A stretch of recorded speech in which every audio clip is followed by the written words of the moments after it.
Part of Kentucky, a man is building an ark. He doesn't think he's the new Noah, but he does think the Bible story may in fact be factual, and he wants to open a theme park to make the case. After several decades of futile search, Noah's Ark is said to be found in Turkey. For years, archaeologists and experts have searched for the remains of this fascinating wooden structure, but all to no avail. Recently, Christians have been quite excited about the discovery of the Ark because of its invaluable significance in the Bible and history. However, something intriguing about the discovery of the Ark is that it's not just enough that it was found. Still, something shocking has been discovered in the Ark that has sent cold shivers down people's spines. But what could this be? And what does it mean for the world? Let's find out. Noah's Ark. The fascinating wooden structure that saved his family and pairs of animals from the flood, that was meant to destroy the evil on earth, was said to have been found in Turkey. A mountain in Turkey shows evidence of human activity in the area around the time the biblical flood is said to have taken place. Archaeologists in Turkey have made a discovery, unearthing what they believe could be the remains of a vessel resembling Noah's Ark. Get on the Ark! Everyone on the Ark now! This find was the result of extensive excavation conducted by the Mount Ararat and Noah's Ark research team, a collaboration involving 3 Turkish and American universities. The team extracted aged rock and soil samples from a geological formation in Turkey, which they believe contained the ruins of the vessel. Their findings also determined that clay materials, marine materials, and seafood were present in the area between 5,500 and 3,000 BC, according to the Turkish newspaper Hürriyet. The Darupinar Formation lies in the Doğubayazıt district of Agri, located less than 2 miles from the Iran-Turkey border. It is a 538-foot geographic feature made of limonite, believed by some locals to be the remnants of Noah's Ark. According to legend, Noah loaded 2 of every animal onto a 150-meter-long ark to save them from apocalyptic flooding that drowned the earth. In the book of Genesis, it was the mountains of Ararat, in what is now eastern Turkey, where Noah's Ark came to rest after the flood. The mountain stands at 16,500 feet and is carved out like an ark. AICU Vice Rector Professor Faruk Kaya said, "According to the first findings obtained from the studies, human activities in the region have existed since the Chalcolithic period between 5,500 and 3,000 BC. It is known that the flood of Prophet Noah went back 5,000 years ago. Regarding dating, it is stated that there was also life in this region. But before we delve fully into the nitty-gritty of this intriguing discovery, let's explore this ancient wooden structure and its importance in Bible days. So what is this Noah's Ark and what is its significance? Noah appears in Genesis 5:29 as the son of Lamech and ninth in descent from Adam. The story of Noah's Ark is one of the most well-known stories in the Bible. It is found in the book of Genesis and tells how God instructed Noah to build an ark and save 2 of each animal from the great flood. The ark would be a refuge for the animals and Noah and his family, while God cleansed the earth. The Bible tells us in Genesis 6 how a confident man called Noah found favor in the sight of the Lord. So in ancient times, a righteous man named Noah lived in a world filled with chaos and corruption. God looked upon the earth and saw wickedness spread among the people. However, Noah found favor in the eyes of the Almighty. Consequently, God in his wisdom decided to cleanse the earth of its wrongdoing. He chose Noah to carry out a monumental task, to build an ark that would serve as a refuge for Noah, his family, and pairs of every animal. The dimensions of the ark were extraordinary, 300 cubits in length, 50 cubits in width, and 30 cubits in height. God provided precise instructions for its construction, but Noah, with unwavering faith, followed God's command, constructing a massive vessel that would become the ark. Experts say the ark had 3 floors and several large rooms with wooden pillars in those rooms. As Noah worked diligently on the ark, he faced criticism and mockery from those who couldn't understand his actions. But Noah pressed on, knowing that he was fulfilling a divine purpose. So the animals, as though they were guided by a higher force, started arriving in pairs, lions and lambs, elephants and rabbits, each finding its place on the ark. Noah welcomed the diverse creatures with the help of his sons Shem, Ham, and Japheth, showcasing the beauty of God's creation. Then the appointed time came. The heavens opened, and rain poured upon the earth for 40 days and nights. The floodwaters surged, covering the highest mountains. Inside the ark, Noah and his family, along with the animals, were safe from the flood, as seen in Genesis 7:12. So as the waters rose, lifting the ark above the submerged world, a symbol of hope emerged.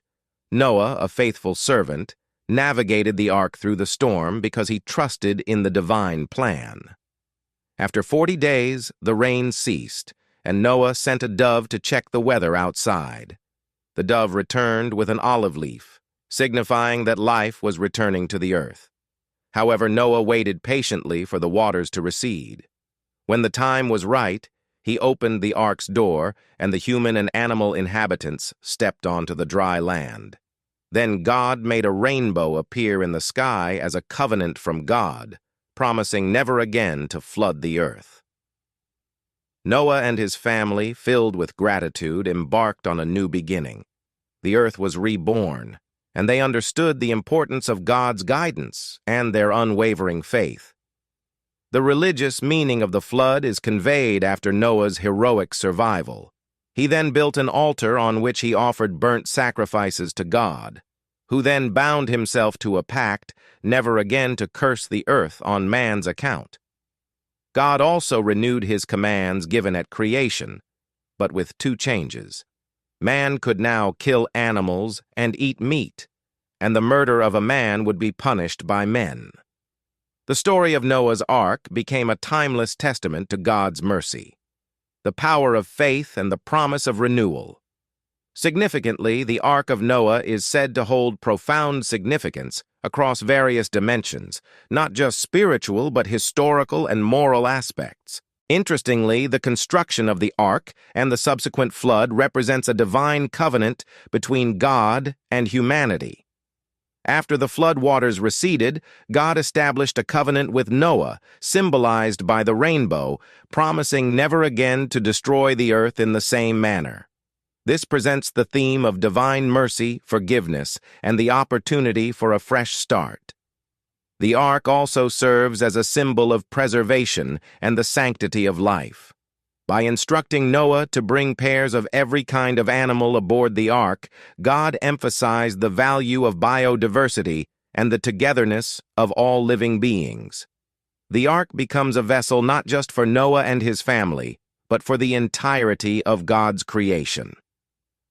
More so, in Christian theology, the ark is often seen as a foreshadowing of Christ. Just as the ark served as the means of salvation from the flood, Christ is considered the ultimate means of salvation from sin. In this context, the ark becomes a typology pointing to the redemptive work of Christ. But have you ever wondered about what happened to the ark after the flood? What do you think became of the ark after the flood? In the past century, many individuals have claimed to know what happened to the ark after the flood. The fate of Noah's Ark after the flood remained one of the enduring mysteries and subjects of speculation. The Bible provides an account of the ark coming to rest on the mountains of Ararat. Still, it doesn't offer detailed information on its post-flood fate. Several theories and explorations have been proposed to determine the fate of the ark after the flood or the current state of the ark. Some believers assert that from a religious perspective, God, in his wisdom, might have chosen to conceal the ark or allow it to disintegrate to prevent it from becoming an object of worship. The focus is often on the spiritual significance of the ark rather than its physical preservation. Some have also speculated that the wooden structure of the ark, if it existed, would have undergone natural decay. Harsh weather conditions, exposure to elements, and the passage of time could have contributed to the deterioration of the Ark, leaving little to no visible traces. However, as we mentioned in the earlier part of this video, archaeologists and researchers have recently discovered the Ark to be in Turkey. Mount Ararat, located in modern-day Turkey, has been a focal point for expeditions and searches for the Ark. This mountain, now in modern-day Turkey, holds a special place in the story of the Ark. It was a geographical location that was a symbol of hope and a new beginning. Some claim to have discovered large wooden structures on the mountain, proposing that these remnants could be the remains of Noah's Ark. Soil samples from atop the highest peaks in Turkey reveal human activity and marine materials. The dating of the rock and soil from the location matches with the biblical timing of Noah's Ark. The Noah's Ark Scan Project claims they have used 3D scans to find a strange-looking shape in the Turkish mountains that gives the accurate size of the Ark. The Bible Archaeology Search and Exploration Institute believes the Ark may have settled in Elor's Mountain, stretching from Armenia to Afghanistan.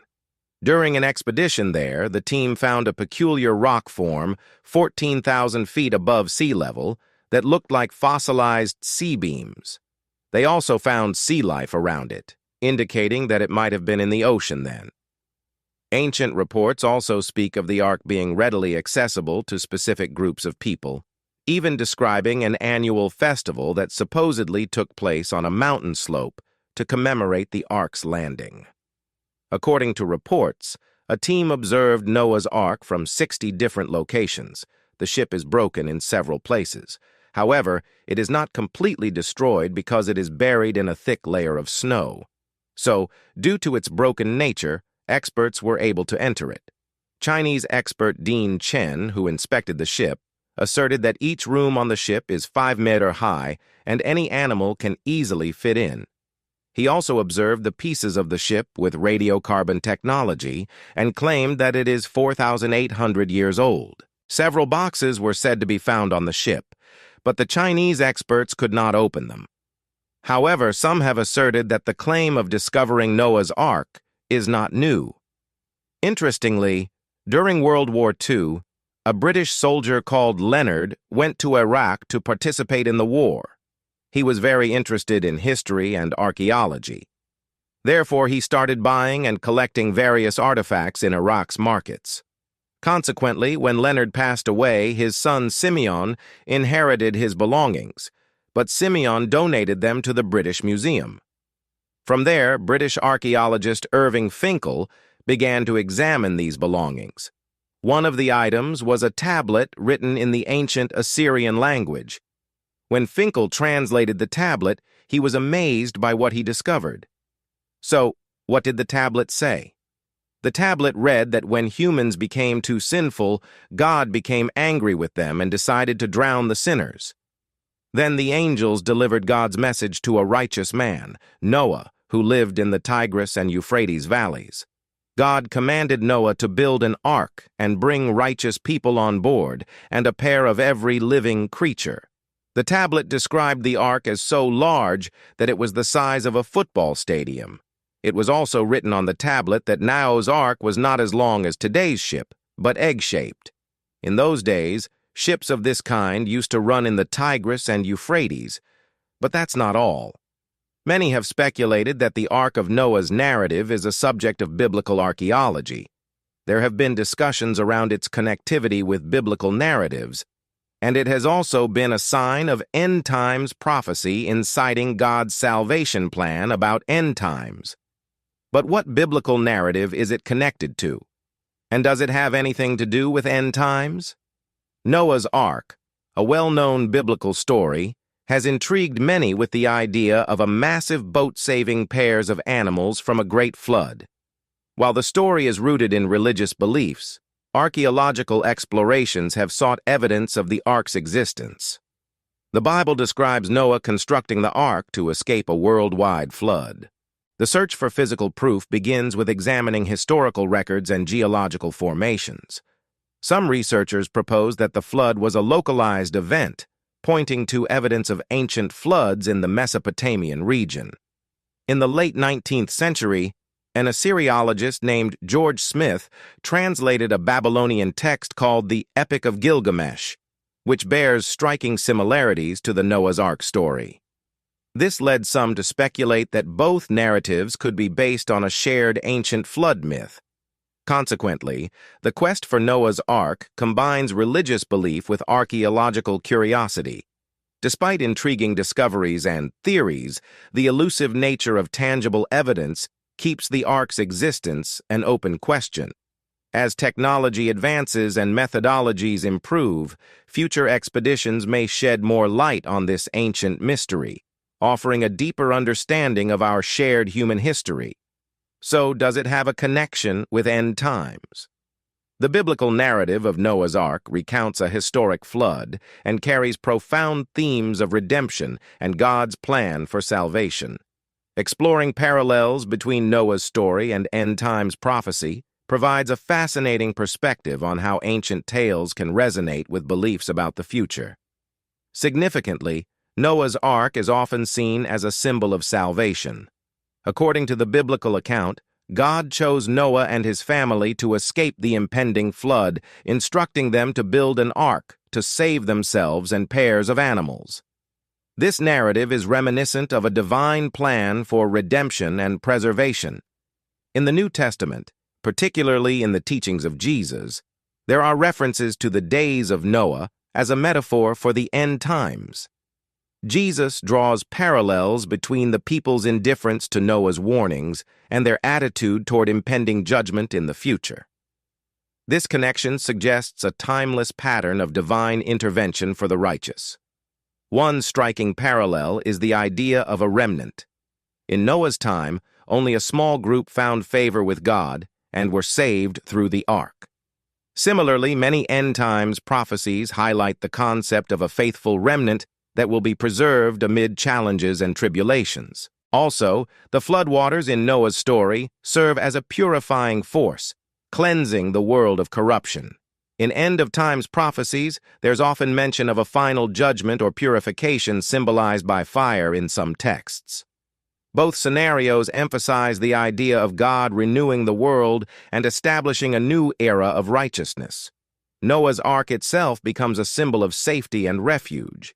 In end-times prophecies, believers are encouraged to seek refuge in God, trusting in His protection amidst tumultuous times.